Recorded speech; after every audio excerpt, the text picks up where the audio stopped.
Republican Party of India Ambedkar Kerala ഘടകത്തിൻ്റെ ഒരു press മീറ്റിംഗാണ് ഇവിടെ നടക്കുന്നത്. Republican Party of India Ambedkar കഴിഞ്ഞ കാലയളവിൽ ഞങ്ങളിവിടെ സ്ഥാനാർത്ഥികളെ നിർത്തി ഒറ്റയ്ക്ക് മത്സരിച്ചിട്ടുണ്ട്. ഇപ്പോൾ നമ്മുടെ UDF സഹകരിച്ച് പ്രവർത്തിക്കുവാനുള്ള ഒരു തീരുമാനത്തിലാണ് സംസ്ഥാന കമ്മിറ്റി രൂപീകരിച്ചിരിക്കുന്നത്.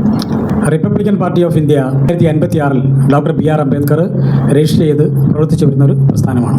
ഇന്ത്യയിലെ കാശ്മീർ ഉൾപ്പെടെയുള്ള ദ്വീപസമൂഹങ്ങൾ, ലക്ഷദ്വീപ് എല്ലാ സംസ്ഥാനങ്ങളിലും ഈ പാർട്ടി സജീവമായി പ്രവർത്തിച്ചു വരുന്നു. അപ്പോൾ അങ്ങനെ കേരള ഘടകത്തിൻ്റെ പ്രസിഡന്റാണ് നേരത്തെ നിങ്ങളോട് സംസാരിച്ച ഞങ്ങളുടെ ഹമീദ് ഖാൻ. അദ്ദേഹം വന്നതിന് ശേഷമാണ് ഈ പ്രസ്ഥാനം കേരളത്തിൽ ശക്തി പ്രാപിച്ചു വന്നുകൊണ്ടിരിക്കുന്നത്.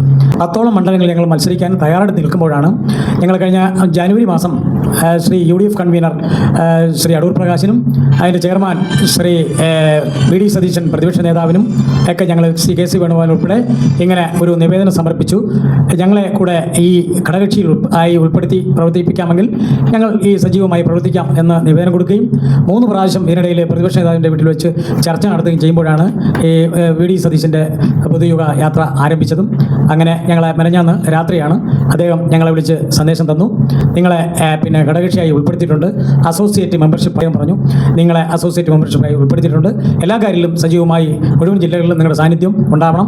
UDFൻ്റെ സ്ഥാനാർത്ഥികളെ വിജയിപ്പിക്കാൻ നിങ്ങൾ എല്ലാ മണ്ഡലങ്ങളിലും പ്രവർത്തിക്കണമെന്ന് അദ്ദേഹം ഞങ്ങളോട് ഇങ്ങനെ സന്ദേശം അറിയിച്ചു. അതിന് കേരളത്തിലെ 140 നിയോജക മണ്ഡലങ്ങളിലും ഞങ്ങൾ പ്രവർത്തിക്കും. അതിൻ്റെ പ്രധാനപ്പെട്ട കാര്യം എന്ന് പറഞ്ഞാൽ രാഹുൽ ഗാന്ധി ഇവിടെ പൊതുയുഗ യാത്രയോടനുബന്ധിച്ച് ഇവിടെ വന്ന് അദ്ദേഹം പ്രഖ്യാപിച്ചു ഇങ്ങനെ പാവപ്പെട്ട 60 വയസ്സ് കഴിഞ്ഞ മുതിർന്നവർക്ക് ക്ഷേമ പെൻഷൻ 4000 രൂപ, പഠിക്കുന്ന കുട്ടികൾക്ക് 6000 രൂപ, അതുപോലെ തന്നെ സ്ത്രീകൾക്കും കുട്ടികൾക്കും ബസ്സിൽ സൗജന്യ യാത്ര, അതുപോലെ PSC നിയമനത്തിൽ പിൻവാതിൽ നിയമനം മാറ്റി യോഗ്യതയുള്ളവരെ PSC മുഖാന്തരം നിയമിക്കുക തുടങ്ങിയ പ്രധാനപ്പെട്ട കേരളത്തിൻ്റെ തനതായ ആവശ്യങ്ങൾ അദ്ദേഹം പ്രഖ്യാപിക്കുകയുണ്ടായി.